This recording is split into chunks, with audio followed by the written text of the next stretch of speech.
Hi everyone, I just wanted to check in to make sure that you are taking good care of yourself, that you're drinking plenty of water, that you're staying well hydrated, that you are getting outside, breathing in the good fresh air, that you are out in nature, that you're in the woods, in the parks, at the beach, that you're eating food that is all the colors of the rainbow to get all the flavors, so that way that's your body's way of giving you all the variety of nutrients and minerals that you need.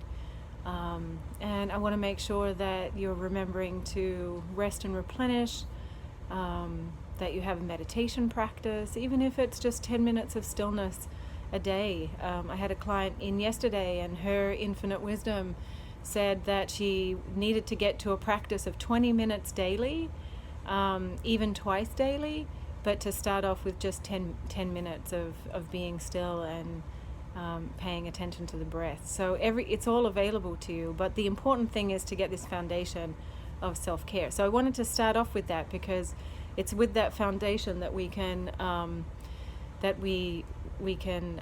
trust or build a foundation for resilience. And heaven knows we need resilience at this time. So what I wanted to talk about, though, in a previous video, I know it's been a while since I had a conversation with you. In a previous video, I had talked about the throat center right here. So I've positioned myself in this kind of awkward way to make sure that I have the chakra system here to be able to refer to. So I don't know how well it's showing up on your screens, but basically this is a diagram of the energy centers that are essentially governing so many different aspects of your life, but your evolutionary process as a human being. So basically it starts here and then ends here. Not to say that they're all just, one after the other. It has the appearance of chronology, and even in our lives, it seems that we're moving chronologically. But they're all working at once, actively in your day, in your year, in your life. But essentially, this is from birth. So this is from being a baby through to your being a spiritual being, or a spiritual teacher, or a spiritual elder. So let me go through them quickly. So this is what's called the root center. It's red. This is the sacral center. It's orange. This is the solar plexus. It's yellow. This is the heart center. It's green. This is the throat center, which is what I had talked about in a previous conversation, and it's blue. And this is the third eye, which is depicted either as indigo or violet, and both are accurate, because if you go into a meditative state, you will see all of the colors, but oftentimes before it moves into this sweeping pure white inner light that gets activated through the meditation practice, it might be more of a violet, a beautiful violet light.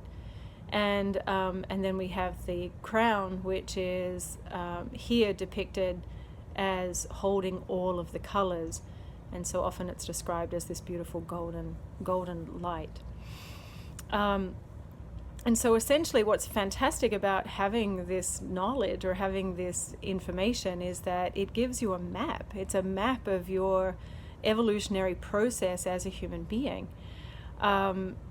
Just for example, the root chakra is often pertaining to your feelings around physical survival.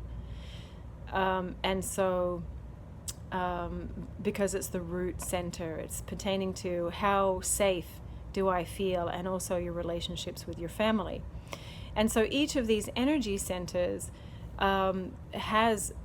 governs basically your whole human beingness. So each part is governing a physical aspect of your body, physical organs, glands, down to your bones.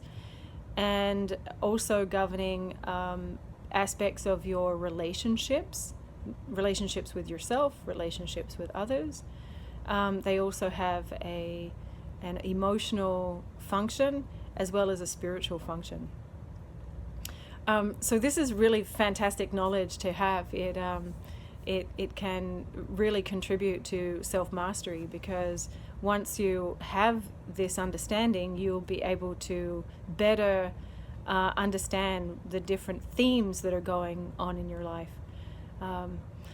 So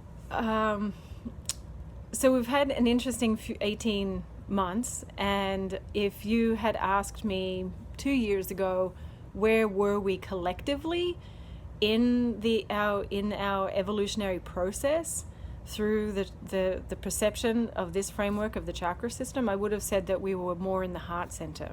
That's what I would have said, I would have thought.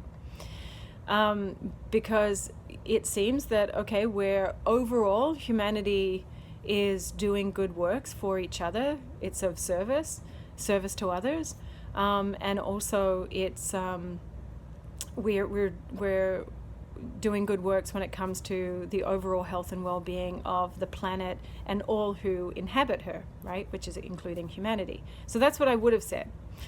And part of our function here as manifested individuals, for a lot of us, not all of us, but part of the part that we came here to play was to be an instrument to bring more love, to bring more grace, to bring more generosity, to bring more playfulness, to bring more humor into the human consciousness at this time.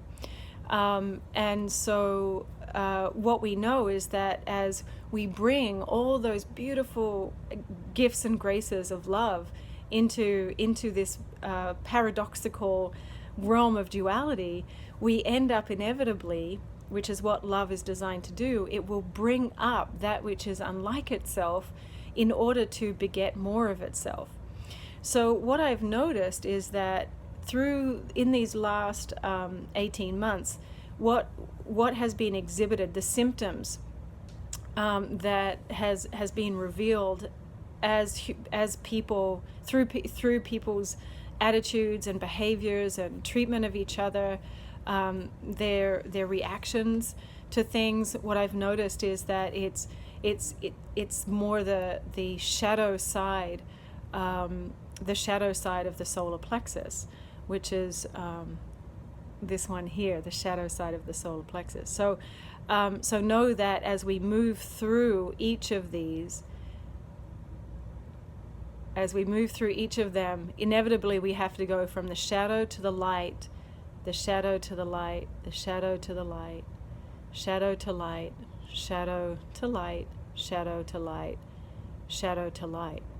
And so it seems that this public health conversation, this public health event that has everyone's attention, that has cast a spell over everyone, triggered the fear of our physical survival. It threatened our physical survival, and has seemed to kickstart this kind of shadow vibe, where now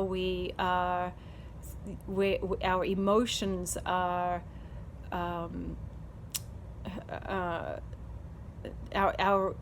the way that we treat each other is from an emotionally threatened place, if I could put it that way.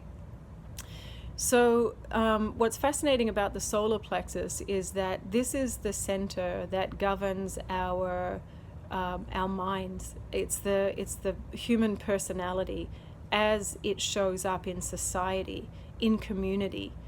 And so it's the rule follower. It's the rule follower when the rules make sense. And if the rules don't make sense, then something can create turbulence there, right?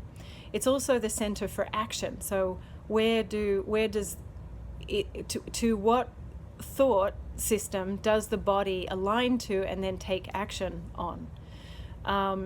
And it is also overseeing in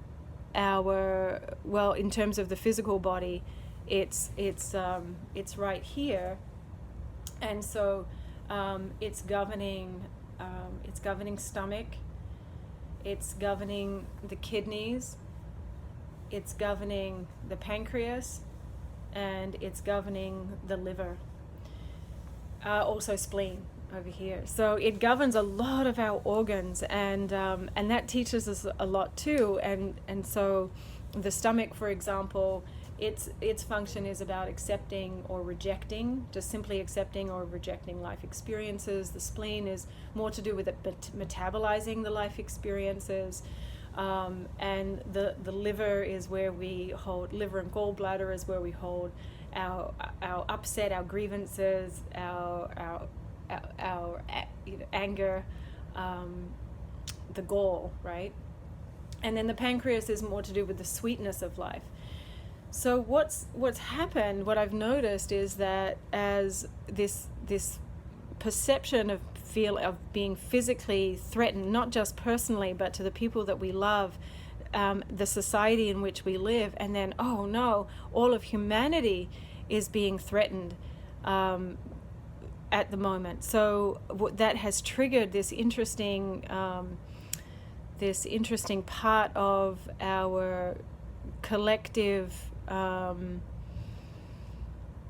persona, I guess, or archetype, and that, my friends, is the critical parent. Because what's happened now is that, at the realm of the solar plexus, this is also where we have governance, and this is the governance of society. And so if we have this critical parent, or this overbearing parental governance taking place, then there's going to be an inner rebellion, or two things could happen. It's either that we rebel against it, or we do our best to try to be the good citizen and do the good right thing. And then that turns us into critical parents of the people who don't do it the way that we do it. So it's very, very interesting, and it's the result of it has been quite divisive, as you can see it just as we talk to each other about these topics. And I'm intentionally not using the words. I'm trusting your powerful abilities of inference to apply what I'm saying. And however what I'm saying is being applied to your life, or to what's going on in general at this time, it's perfect, because what I am saying is universal and transcends time. But right now, the time that we're in, people are throwing up their hands and saying, how did we get here and why is this happening? But it's always been happening. If you know history at all, there's always been this colonizing, controlling agenda. It's just who's next, and so we're next.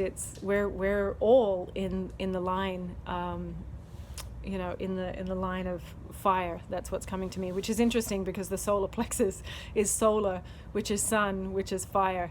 So let's see. So we are at a time where history is in the making. This is a good time to be alive right now, and to really align yourself with your perfect part. What is the part that you want to be playing with? I think the most important thing is that we all agree that we want all beings to be happy, to be healthy, to be free. And so I think that's the place where we can really come together. We're not going to be able to come together through the egoic personality mind that that's defending its idea of what's right. So ways that we can, if we're feeling any physical symptoms in this area, you know, let's see, in digestive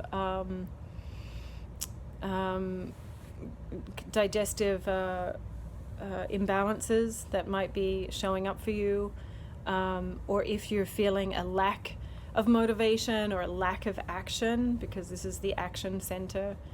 Ideally, it's when it's being used in the way that it's designed, it's that an inspired thought comes in, and then so it moves through like a pinball moves through, and then that inspired idea can now be moved into action through the volition of the solar plexus. So it's very powerful.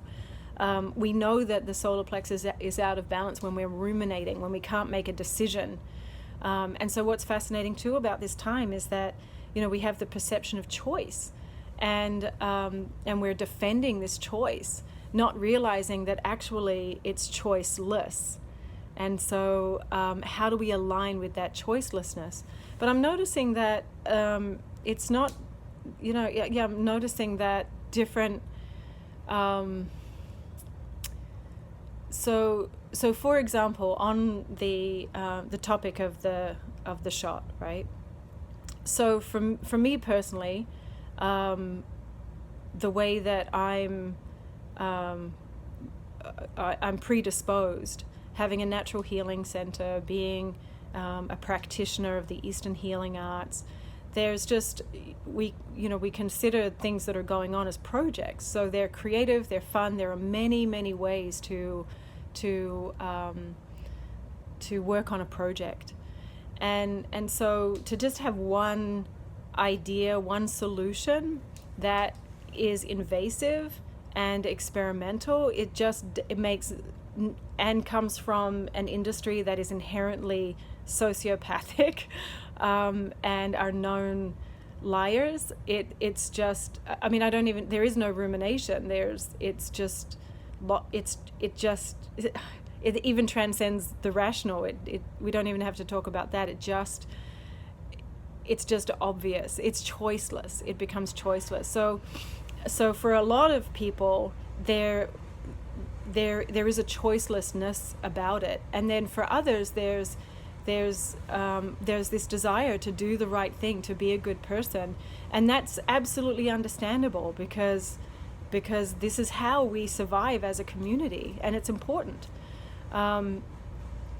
So there's no right or wrong in it. It's just making an observation about what is showing up. But know that if there is a ruminating feeling, if there is a confusion that, oh, I can't make a choice, or it's very difficult for me to choose, and this doing all this research in order to make a choice, that's a flag, actually. That's a flag. And then to justify the decision based on the research is also a bit of a flag. So for anybody who's in that position, I'd invite you to kind of go dig a little bit deeper there, especially if you're a practitioner, because it's actually, the conviction is coming from a choiceless, it's a choiceless place, and so I think what's useful though is to just simply observe what actions come out of the choice. And at the end of the day, the most important thing is to align with your original, true, and divine nature, which came here to be a channel and a source of unconditional love, to be the teacher of grace, to be the embodiment of peace, to be a pillar of strength. And this is what's available to us. And in the end, I think this is what this is all for. So I think I'm almost at 20 minutes, so I'll finish here. One last thing. So actually, I'm very excited because on Thursday, I am heading down to Tennessee with a dear friend of mine to meet with a girl, Jenny, who has made her own med bed and has a tachyon chamber. And these are energy healing devices that can cause or inspire a healing response in all aspects of our being, from the subtle to the gross, or to the manifested. So I'm very excited to check that out. I mean, I have a resonance technology here at the Alila Center. It's called the PEMF mat. It's a pulsing electromagnetic frequency mat, which helps to align at the cellular level to the Schumann resonance, which is the resonance, the off-gassing resonance of the planet. And so it's called the Schumann resonance. You can look it up. But anyway, so it helps just to facilitate the body's, the cell's natural function. So if the best analogy would be that we can start a fire, but the fire can be inflamed through adding a billow or blowing onto it, right? So the PMF, the pulsing electromagnetic frequencies, help to ignite the natural functions, to give them energy to do what they need to do. So the healing is expedited, is what I'm saying. So it's a great complement to the energy and light touch, the Eastern healing arts that I practice on my clients. And so I'm excited to head down to Tennessee, because this chamber, to my understanding, is it goes around you, and so whereas my mat is something that you lay on. So I know that because what we're working with is only ever a project. There are many ways to work on a project. So there's always we're always returning home to the Creator, to creation, to back where we came from, and so healing and wholeness is always available to us. No matter what, it's always available. It's just what are we putting our attention on? What are we aligning our action with and to? And then, what's the feeling state? If it feels good, then nurture it. And then if it doesn't feel so good, then you might want to change your focus, change your action. So that's it. So thank you for being you, for the perfect part that you're playing. And just remember that everything is happening exactly as it's supposed to, even if it's difficult to understand. Everyone's exactly where they're supposed to be, playing their perfect parts, and all that's happening is really designed to communicate, to teach us about the truth. And there is only one truth, and truth is only ever always peaceful.